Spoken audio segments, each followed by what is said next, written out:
めっちゃ絶賛モヤモヤ中ですよ絶対にそのモヤモヤを解いてみせますからと。このままでは終わらせませんのでと。でもね、コモト。こっから大変ですよ。うんこっから世間的なところの話があんまないというか、もう仏教の核ですか。核専門的な話っていう感じになってきますけど、うんとにかく今の状態だと寝なし草って言われてますから、なんとか寝あり草にしておこうっていうような、そんな段階ですよね今。そうね。根を作っていくっていう意味でしぶとさがないといけないですね。これは転がっていっちゃったね。ここに入って離れていく人続出じゃないかなっていう感じです。おお、じゃあ耐えれば一丁前じゃないですか。あ頑張れ山本。ぜひ耐えてください。自分が初めてこう読んだ時はもう10分ごとに寝てたような感じがしますね眠くなるんだと思う。ほう、チャレンジ。いきましょう。はい。無視の仏界、無視の球界。遠藤。はい。大商人は次のように仰せです。本門に至りて至上昇格を破れば司教の科を破る。司教の科を破れば司教の因破れぬ。二前釈門の実戒の因果を打ち破って本門の実戒の因果を解き表す。これすなわち本因本我の訪問なり。ここでいう実戒の因果とは成仏の原因と結果、仏因仏果のことです。つまり九界の修行因によって仏界の悟り果を得るという成仏の軌道と言えます。しかし同じ実戒の因果でも発釈憲本する前と後では全く違うということですね。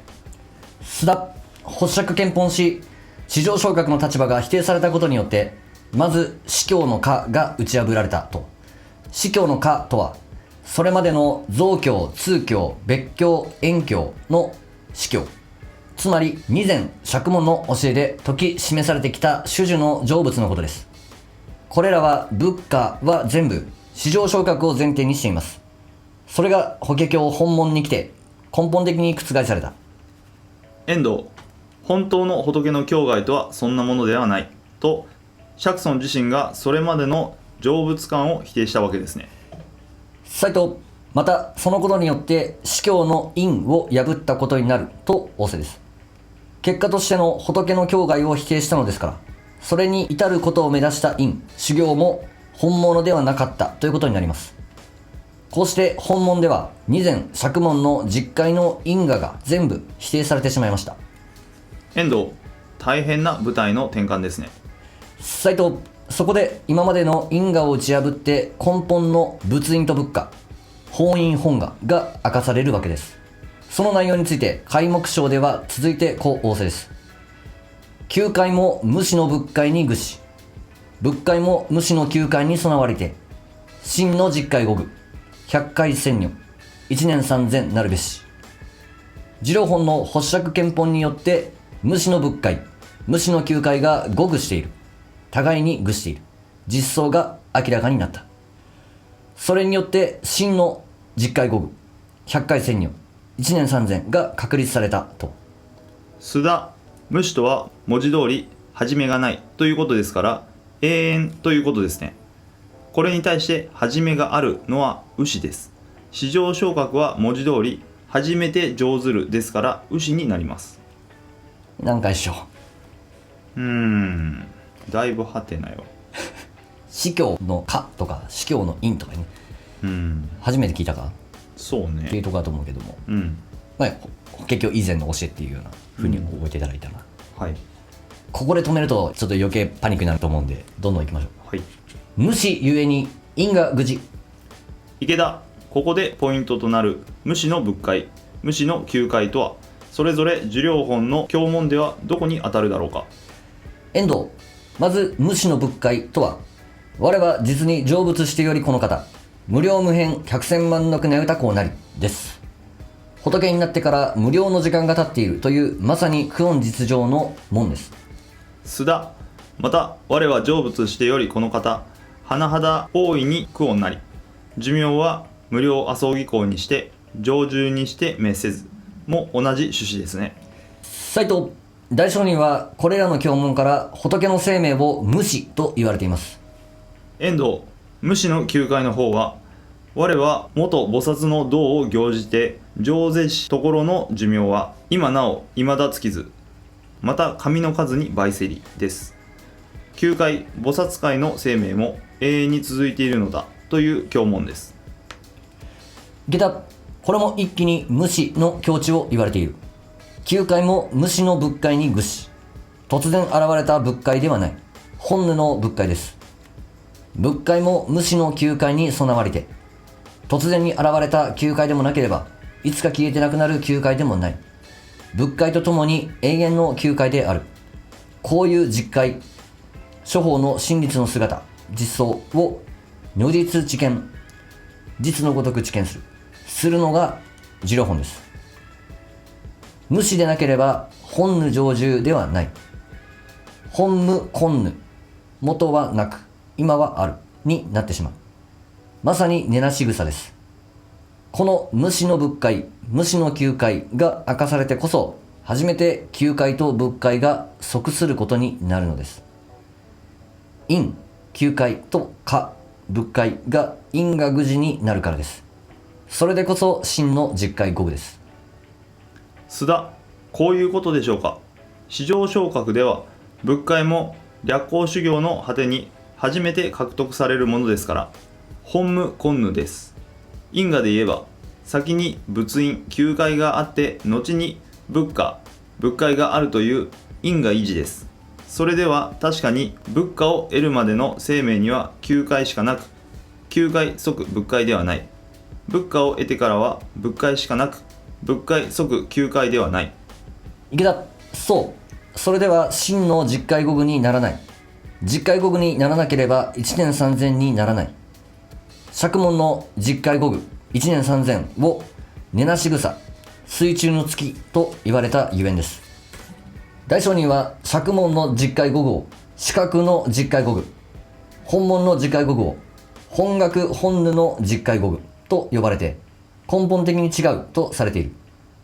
そのポイントは無視無臭の久遠の本物を知るか否かにある。遠藤、四角と本学について実法開示にこうあります。釈門にはただこれ四角の実界語具を解きて、未だ必ず本学本無の実界語具を明かさずゆえに、諸家の大首脳家の縁仏皆これことごとく四角なり、もししからば本無根無のとがなんぞ免るることを縁や。諸家教家されるところの弟子の大衆も、農家教家するところの師の仏も本無根無の根なし草である。共に無視無臭の実界語具という真実から隔てられているということですね。斉藤、続いてまさに知るべし司教の私物、すなわち縁仏となるはしばらく釈門の初段なり。このゆえに無視の本物を知らず、ゆえに無視無臭の義かけて具足せず、また無視色心常住の義なし。池田、大事なところです。斉藤、司教、造教、通教、別教、縁教で説かれる仏が仏になったというのは一応釈門までの話であって、実は四角本無根無の根なし草の仏である。ゆえに無視無臭の義もなく無視の本物を知らない。仏の生命が色心ともに本無常住であることも知らないという破釈です。はい、難しいね。お腹いっぱいになるような内容で、昔だったら消化しきれないような内容だったと思いますけど、ギリ耐えてますかな。いや、全然耐えれはしますけど、理解が全然追いつかない。どういうこと書いてありましたかね。今ざっくり今読んだところって、牛と虫って、この辺りがなんかキーになりそうな感じはしましたけども、根なし草言われてるのが牛、本無根無、仏の生命、永遠の生命っていうものは本無常住って言われてるんですけど、釈尊が悟ったのは30歳でその本無常住の生命を手に入れたっていうことになると、19歳の時はなかったのに、30になって急に現れたみたいな感じになると、始まりがあるじゃないか。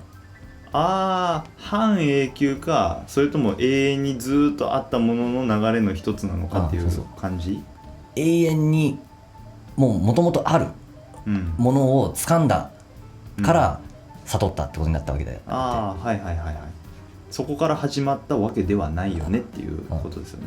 こういう9回地獄界からじゃあガキ界の修行してうん次は畜生界の修行してみたいなことをやって自分は仏界まで行きましたみたいな感じのことを言ってるのが釈門の段階だから、それを根なし草って言われてるってことですね。そうなるともともとないじゃないかっていうね、うん修行の果てに急に現れてきたじゃないか仏界がってことで、そうじゃねえよと。地獄界の時もガキ界の時も仏界はもうそこにある、もともとあるっていうことを示す必要があった。本無根無言いにくいけども、本無根無の時はもともとないけど今はあるっていう状態、本無常住っていうのはもともとある、常に従している、これは無視始まりがないってことだからもうあるってことでしょ、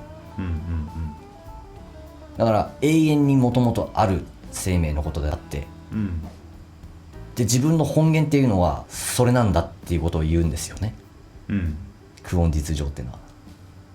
釈尊はこれが自分の本当の真実の姿だし君たちの真実の姿でもあるということを言うわけですよ、でややこしい話というか、ねぶっ飛んだ話に聞こえると思うけども、それを今日蓮大上人がいろんな言い方で証明されていたというか、主張されていた。離れていっちゃう感じが分かるでしょ心ないイメージですよ、イメージ。イメージはその本無根無っていうのは自分の人生なのかなっていう気もしました。肉体としての、生まれた時は今までなかったのがいきなりポンと出てきて、それでも悟りを目指していってっていう境外だけど、でも宇宙も地球もずっと昔からあるじゃんみたいな、その中の一部だよねってこういう風に理解するっていうのが大事なんじゃないのっていう、要するに究極的なメタ認知かなっていうのこと言ってんのかなとか。そうですね、だからあれですよ、死んだ万象のものが本無常住の実相だっていうことを主張するのが方面本だから、そうなるとそれを体得した人物その自体も始まりがあって終わりがあるでは矛盾が生まれちゃうっていうことで、ダメなんですよね、とにかく無視なんだっていう、受領本がなかったら始まりがあるっていう仏釈尊で終わってたわけだ、だから久遠実情っていうものを言うことによって矛盾がなくなった、とにかく無視始まりはないんだっていうことを説明したい内容なんですよ、ここで。我々の仏界っていうものも無視なんですよ、もともとあるっていうものだよ。それをつかめるかね、つかめるか例えば展開とか、楽しかったら展開って湧いてくるでしょ、なんか相対的なやつ、仏界っていうのは相対的じゃないので、もともとここにあるっていう、何があってもここにあるっていうのを感じてるっていう、なるほどね。無視のものを引き上げるというこれは難解ですなこれは難解ですぞ先生。そうですよね、迷路に入ってきたような感覚ですよ、